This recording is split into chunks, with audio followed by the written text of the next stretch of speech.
ఏమైపోయింది, గ్రౌండ్ లెవెల్లో ఏంటంటే నాయకుడు అని చోట్ల తప్పించి ఏం లేకపోయింది. ఇంకోటి జనంలో ఆ టెంపో విపరీతమైన ఎక్స్పెక్టేషన్స్ ఇచ్చారు. ఇప్పుడు ఎట్లుంటుందంటే పెళ్ళైన అమ్మాయికి పెళ్లికి ముందు మనం చెప్పేటప్పుడే ఒరిజినల్ చెప్పాలి. నాకు ఇంత జీతం వస్తుంది, 25,000 జీతం వస్తుంది,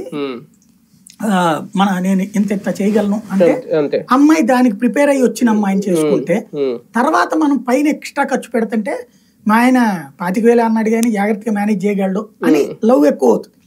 అలా కాకుండా నాకు 25,000 జీతం పైన గీతం ఒక 50,000 వస్తుంది, నేను అట్టా చేయగలను అని చెప్పి ఆ తర్వాత చీర 500 రూపాయల చీర అమ్మాయి అడిగినప్పుడు 200 రూపాయల చీర ఇస్తానంటే వీడేం మొగుడు అనుకుంటుంది.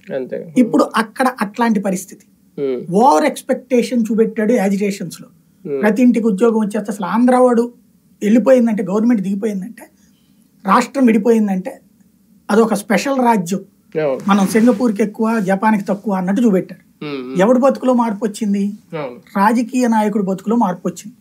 ఇదివరకు ఆంధ్ర నాయకులు తినేవాళ్ళు అక్కడ, ఇప్పుడు తెలంగాణ నాయకులు తింటున్నారు. కానీ అట్రాక్షన్ ఎక్కడ? కాంగ్రెస్ చూసా, రేవంత్ రెడ్డిని చూసా, అక్కడ కేసీఆర్ మీద విరక్తిని చూసా అంతే.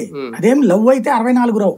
అదే అప్పుడు రావడం, కానీ ఇప్పుడు మళ్ళీ జంపింగ్లు కానీ ఇవన్నీ అదే కాంగ్రెస్ అంత ఎగబడి అని రావట్లేదు.